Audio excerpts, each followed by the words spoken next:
হযরত ওমর রাদিয়াল্লাহু তাআলা আনহুর খেলাফতের এই সমস্ত বর্ণনা শোনার পরে পারস্যের বাদশা হেরাক্লিয়াস একজন দূতকে পাঠালেন যে দেখো তো ওমর রাদিয়াল্লাহু তাআলা আনহুর খেলাফত তো এরকম এরকম সুনাম শুনি, তুমি একটু গিয়ে দেখো যে সে আসলে কি করে। একজন দূতকে পাঠালেন। দূত যেই না মাত্র মদিনায় প্রবেশ করেছেন, প্রবেশ করার পরে একজন ব্যক্তির সঙ্গে তার সাক্ষাৎ হলো। বলল যে তোমাদের আমিরুল মুমিনিন কোথায়? এই ব্যক্তি বলছে যে দেখো ওই গাছের তলায় আছে কিনা। এই ব্যক্তি ওই গাছের নিচে এসে দেখেন একজন ব্যক্তি মাথায় হাত দিয়ে শুয়ে আছেন। এই ব্যক্তির কাছে গিয়ে তার ঘুম ভাঙালো। ঘুম ভাঙানোর পর বলতেছে আপনি কি এই মদিনার আমিরুল মুমিনিন ওমরকে চিনেন? এই ব্যক্তি তো ওমর রাদিয়াল্লাহু তাআলা আনহু বলছেন আমি তো আমিরুল মুমিনিন। এই ব্যক্তির মাথায় যেন আসমান ভেঙে পড়ছে। আপনি আমিরুল মুমিনিন, এটাও কি বিশ্বাস করা সম্ভব? আমি তো মনে করছিলাম বিশাল প্রাসাদে আপনি থাকবেন, কোটি কোটি টাকার সম্পদ আপনার সাথে থাকবে, হাজার হাজার পুলিশের সদস্য আপনার সামনে থাকবে, আপনি আমিরুল মুমিনিন। এই কথা বলার পরে তার কাছ থেকে এই কথা শোনার পরে তিনি আবারও বাদশার কাছে ফিরে গেছেন। গিয়ে বলতেছেন হে পারস্যের বাদশা হেরাক্লিয়াস, আজকে যে ঘটনা দেখে এসেছি এটা বিশ্বাস করানো সম্ভব না। আমি গিয়ে দেখলাম অর্ধ পৃথিবীর খলিফা একটা বালিশ নাই, একটা বিছানা নাই, গাছের নিচে শুয়ে আছেন। তখন এই বাদশা তাকে জিজ্ঞাসা করলো তুমি তাকে জিজ্ঞাসা করো নাই সে এমন অবস্থায় কেমন, তার নিরাপত্তার দরকার আছে কিনা? তখন এই সহচর বলতেছে হ্যাঁ আমি তাকে জিজ্ঞাসা করেছিলাম, সে আমাকে উত্তর দিয়েছে আমি কখনো কারো ক্ষতি করি নাই, এই জন্য আমাকে কেউ কেন হত্যা করবে? আজকে আমাদের সমাজে একজন মেম্বার তো বডিগার্ড ছাড়া ঘুরে না, একজন চেয়ারম্যানের পেছনে তো 10 জন লোক থাকে। আর যদি মন্ত্রী আসে 10 দিন আগে থেকে সেই রাস্তাকে ব্লক করা হয়, সেই রাস্তাকে চাকরির মতো দিয়ে ছাঁচা হয়। কেন করা হয়? কেন তারা জানে তারা তার জনগণের উপর যে পরিমাণ জুলুম করেছে, তারা যেভাবে তার জনগণের আত্মসম্পদ করেছে সম্পদ, তারা যেভাবে তার বিরোধীদেরকে দমন করার চেষ্টা করেছিল, আজকে তারা যদি একলাই যায় তার অস্তিত্ব জনগণ লাগবে না। এই জন্য তারা একাই যেতে সাহস পায় না। এবার এই বাদশা হেরাক্লিয়াস ওমর রাদিয়াল্লাহু তাআলা আনহুকে পরীক্ষা করার জন্য বলল যে সে প্রকৃতপক্ষে আল্লাহ নবীর দর্শন পেয়েছে কিনা, সে প্রকৃতপক্ষে দিনদার কিনা আমি তাকে যাচাই করব। এই জন্য তিনি একটা চিঠি লিখলেন। এই চিঠির মধ্যে 7টা প্রশ্ন করলেন। আর এই 7টা প্রশ্ন করার পরে আরো একটা প্রশ্ন করে এই দূতকে পাঠালেন, তুমি ওমরের কাছে যাবে। ওমর যদি এই 9টা প্রশ্নের উত্তর দিতে পারে তাহলে বুঝবো সে প্রকৃতপক্ষে আল্লাহ রাসূল সাল্লাল্লাহু আলাইহি ওয়াসাল্লামের খলিফা, তখন আমি ইসলামকে দিনকে গ্রহণ করব। এবার এই দূত ওমর রাদিয়াল্লাহু তাআলা আনহু দরবারে গেলেন।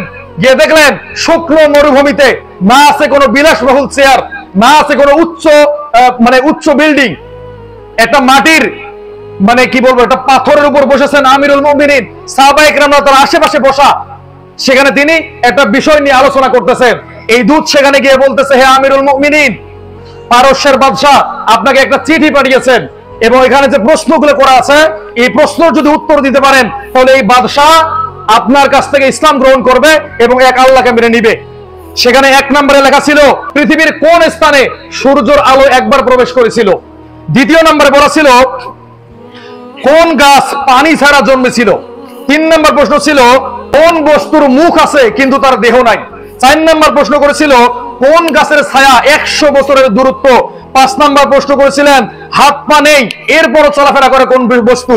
6 নম্বর প্রশ্ন করেছিলেন জান্নাতে তো মানুষ থাকবে, সেখানে তো পায়খানা প্রসাব করবে না, দুনিয়াতে এর একটা দৃষ্টান্ত দাও।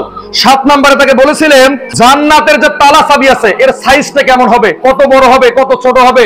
তাকে আবার আরেকটা প্রশ্ন করেছিলেন আল্লাহ তো সবকিছু দেখে, সবকিছু তো জানে, তাহলে আল্লাহ তাআলা কোন বিষয়ে জানে না। তাকে 9 নম্বর প্রশ্ন করা হয়েছিল যে কোরআনে কোন জিনিসটা নাই।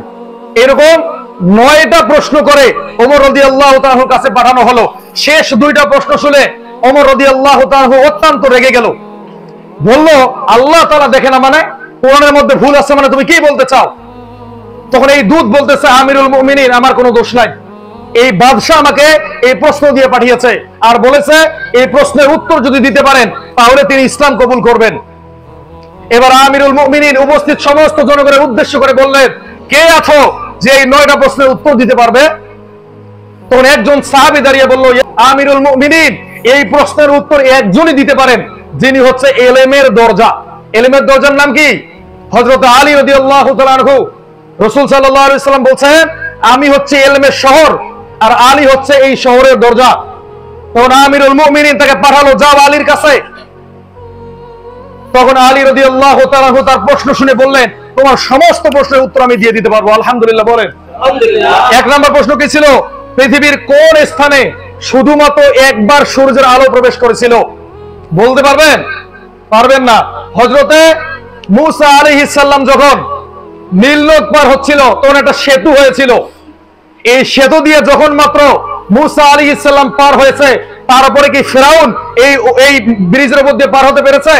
তার মানে একবারে সূর্যের আলো সেখানে প্রবেশ করেছে।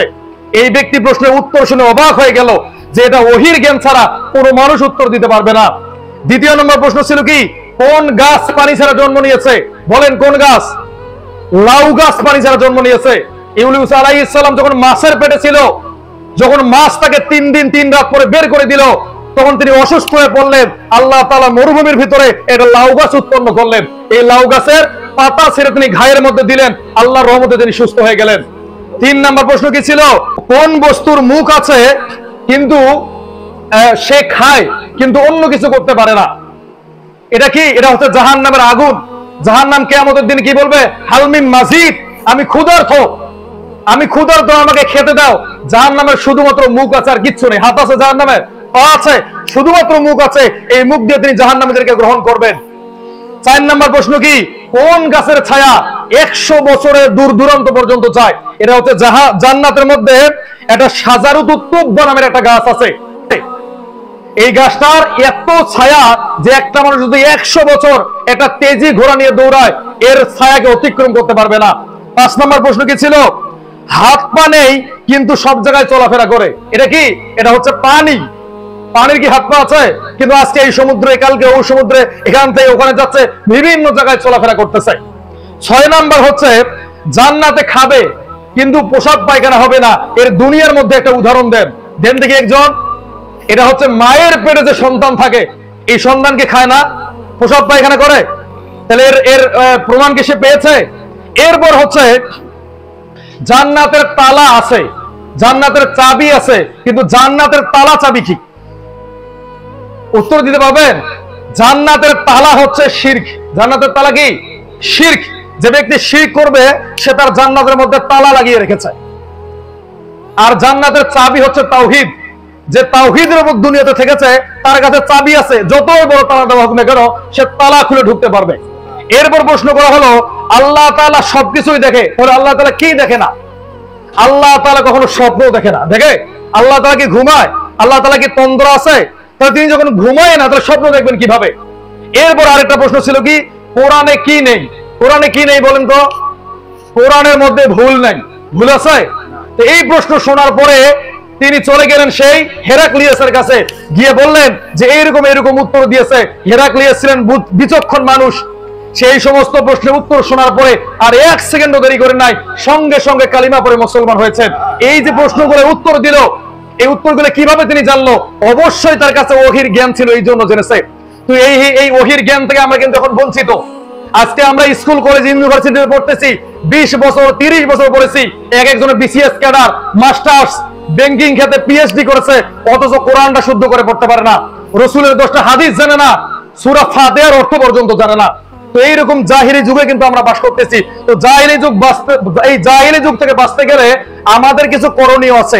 ইনশাআল্লাহ এই করণীয়গুলো নিয়ে সামনের জুমায় আমি আলোচনা করব। আল্লাহ তাআলা আমাদের প্রত্যেক ব্যক্তিকে এই আলোচনা বোঝার মতো তৌফিক দান করুক এবং কোরআন হাদিসকে বুঝে আমল করার মতো তৌফিক দান করুক। ওয়া আখির দাওয়ানা আলহামদুলিল্লাহি রাব্বিল আলামিন। আসসালামু আলাইকুম ওয়া রাহমাতুল্লাহ। যারা আমরা